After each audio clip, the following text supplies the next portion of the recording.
Shalom Aleichem, Morav Rabotai, Parashat Shemot. Nous allons, Bezrat Hashem, voir un enseignement fondamental dans la psychologie humaine.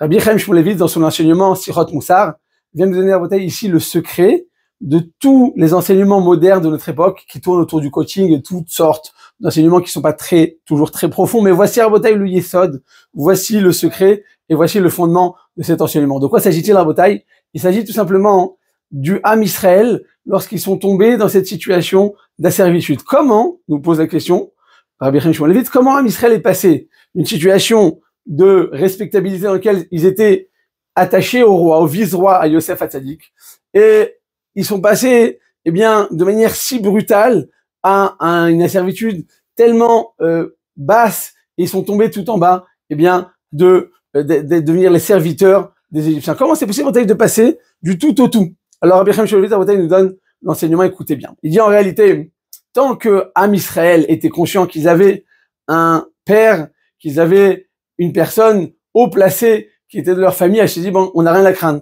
on est protégé, et donc on n'a pas besoin de se protéger de quoi que ce soit, donc tout va bien.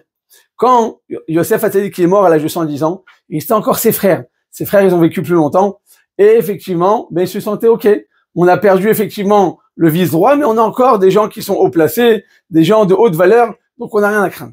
À partir du moment où même les frères de Yosef sont morts, ils ont dit, mais qui va nous protéger? Qui va être là pour nous donner cette sensation de protection et se sentir estime? Ils avaient perdu à beauté simplement l'estime de soi.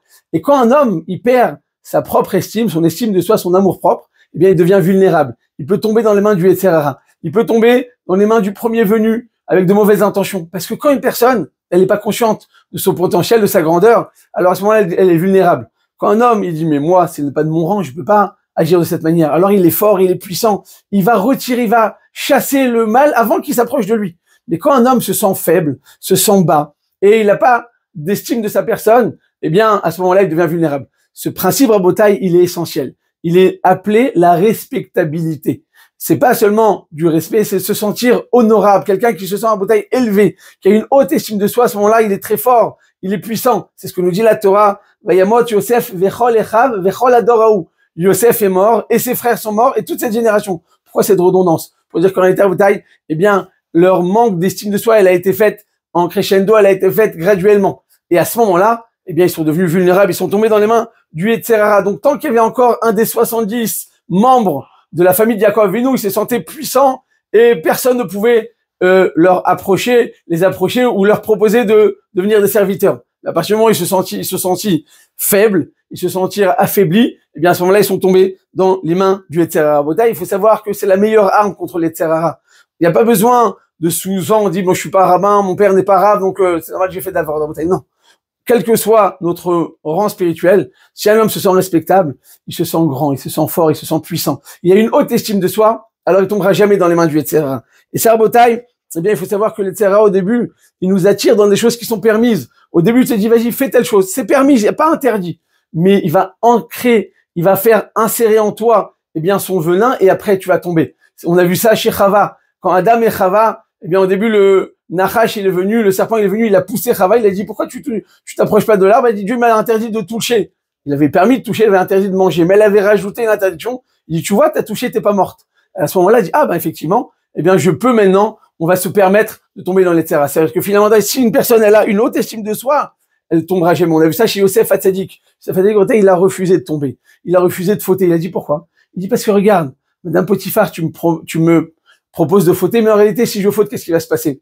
Il a vu en Ruach HaKodesh, il a vu le pectoral du Kohen Gadol, avec les 12 pierres précieuses, et sur la pierre de Yosef, il dit, si je faute, qu'est-ce qui va se passer?